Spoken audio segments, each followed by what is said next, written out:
fazer uma meditação na palavra de Deus, convido os irmãos a abrirem suas Bíblias no texto lá em Lucas, Evangelho de Lucas, capítulo 5, 3 versículos somente.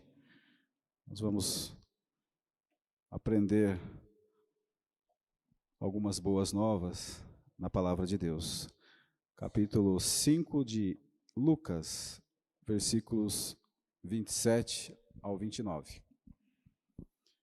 Diz assim a palavra de Deus: Passadas estas coisas, saindo, viu um publicano, chamado Levi, assentado na coletoria, e disse-lhe: Segue-me. Ele se levantou e, deixando tudo, o seguiu. Então lhe ofereceu Levi um grande banquete em sua casa, e numerosos publicanos e outros estavam com eles à mesa.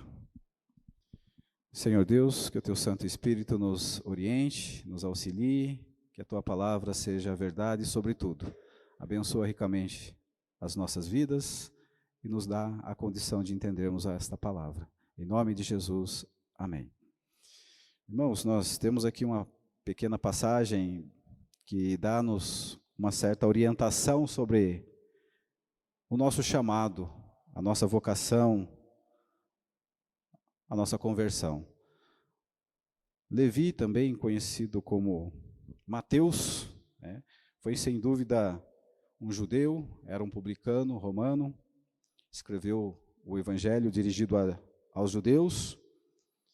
Mas quem era exatamente Mateus, ou Levi? Um coletor de impostos, um tipo de fiscal, um tipo de fiscal da Receita, fiscal da alfândega. A classe não era bem vista e também não bem quista naquela sociedade. E Jesus, passando por perto desse homem, o viu e o chamou. E a resposta dele foi imediata. Ele foi, acompanhou o Senhor. Será que nós podemos aprender alguma coisa a respeito disso? Quando nós lá atrás fizemos a nossa profissão de fé, nós nos convertemos e algumas vezes nós não nos convencemos pela nossa atitude. Porque muitas vezes nós ficamos amarrados, arraigados com o passado e deixamos muitas vezes de oferecer tudo a Deus. O que Mateus tinha? Ele tinha um bom emprego. Mateus era um funcionário público, estável. Seria loucura deixar tudo isso e seguir a Jesus, até então para ele um desconhecido. Ele tinha uma boa situação financeira. Nós podemos ver no versículo 29 que ele oferece um banquete a Jesus. Mateus não tinha preocupações com dívidas, com boletos para pagar, e gozava de uma vida muito confortável materialmente. Ele tinha bens, tinha casa própria, não precisava estar correndo atrás de pagamento de aluguel. Ele tinha um patrimônio para si e para sua família. Tinha muitos amigos, versículo 29 informa isso. Numerosos publicanos e outros estavam com ele nesse banquete. Mateus tinha tudo. Poderia muito bem ficar na dele, né? Vamos ficar aqui que está bem confortável aqui. Mas por que Mateus aceitou o convite de Jesus? Aquele mesmo convite que você recebeu quando você fez sua pública profissão de fé na sua conversão. Diante dessa situação, era muito difícil para Mateus largar tudo e seguir aquele homem desconhecido. Mesmo ele tendo ouvido falar de Jesus, do Messias, porque antes de chamá-lo, Jesus havia operado milagres em Cafarnaum, curado enfermos, leprosos, acalmado uma tempestade, expulsado demônios, patrocinado uma pesca maravilhosa, todo esse milagre. Os sinais que Jesus realizava, com certeza Mateus conhecia. Mas também nós conhecemos todos esses milagres. Antes da nossa conversão, nós ouvimos falar pelo menos de Jesus. E o que Jesus quer dizer com segue-me? Aqui tem duas doutrinas que nós, presbiterianos, defendemos. Primeiramente, a graça irresistível. E a segunda parte é a eleição e predestinação.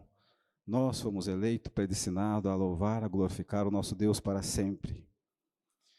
E a palavra segue-me dá uma posição de autoridade, porque Jesus era autoridade, embora desconhecida por todas. Não era uma imposição, simplesmente Jesus olhou, segue-me. E ele não pensou uma vez, nenhuma. O que a gente aprende aqui é que o pior e mais vil dos pecadores pode ser convertido e pode ser usado por ele. A posição que Mateus tinha de coletor de impostos era impiedosa contra aquele povo. Nós podemos aprender que no reino de Deus há lugar para todas as pessoas e todas as camadas sociais.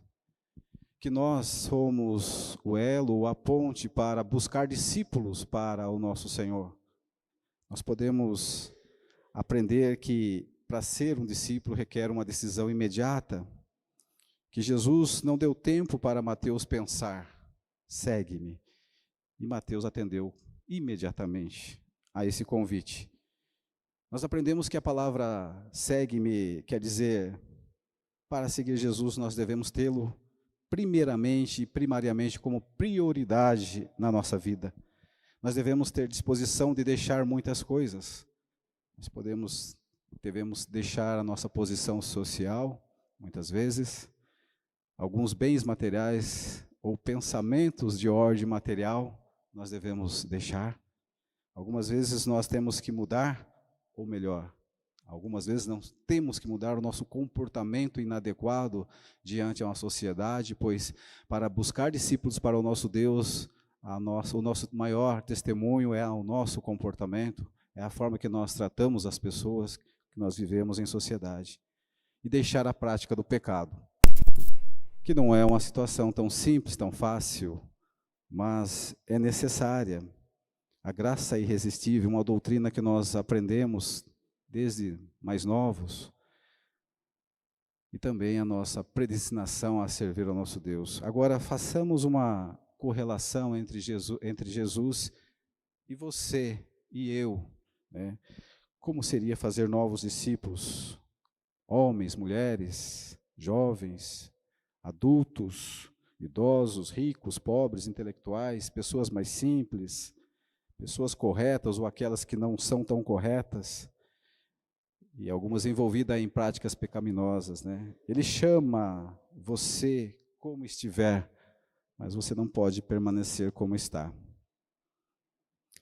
É uma decisão que nós tomamos lá na nossa conversão, uma decisão difícil, porém precisaria de ser mais madura. Por isso que existe uma segunda doutrina, uma terceira doutrina que nós aprendemos, a doutrina da santificação, né? Santificação é um processo, a justificação é uma vez para todo sempre, e esse processo é dia a dia.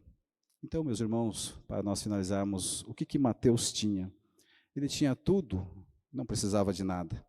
Bens materiais, um excelente emprego, uma boa situação financeira. E por muito menos do que isso, às vezes a gente deixa de servir a Deus como prioridade. Levamos muitas vezes nas coxas, né, como diz aí o ditado. Muitas vezes nós deixamos de praticar uma bênção que Deus nos dá, que são os dons para a gente servir ao próximo e servir à igreja do Senhor. Como Mateus, você e eu, meus irmãos, nós temos ouvido falar sobre Jesus Cristo, poder, milagres, mas ainda do amor dele demonstrado na cruz do Calvário em nosso favor e a sua ressurreição. Como Mateus, você e eu, nós muitas vezes sentimos que tudo o que fizemos, o que fazemos, não preenche totalmente o vazio do nosso coração. Mateus estava com o coração vazio. Como Mateus, eu e você devemos tomar a decisão, e não foi só naquele dia da nossa conversão, da pública profissão de fé, é todo dia. A decisão tem que ser tomada todo dia, ao acordarmos, colocar Jesus como prioridade em tudo que nós fizermos. Aí sim nós somos testemunhas vivas do nosso Senhor. Aí sim nós buscamos discípulos para o nosso Deus através do nosso comportamento na sociedade. Deus virá buscar a sua igreja um dia, ricos, pobres, e um dia ele vai buscar a pessoa que ele pediu ou convidou naquele grande dia: segue-me. Servir a Deus é um ato de coragem, amor e pensamento de que nós não viveremos para sempre nessa terra. Nós temos a certeza da salvação, então nós temos certeza da ressurreição e da vitória, moradia com Deus para todos sempre, glorificá-lo e gozá-lo para todos sempre. Então, meus irmãos, seguir a Deus é uma decisão diária. Ela não pode ter acontecido somente uma vez. É todo dia, é a prioridade que nós devemos dar. Que Deus abençoe a palavra, que Deus nos ajude a compreendê-la, e é uma porçãozinha daquilo que nós podemos levar para o mundo lá fora. Que Deus nos abençoe. Amém?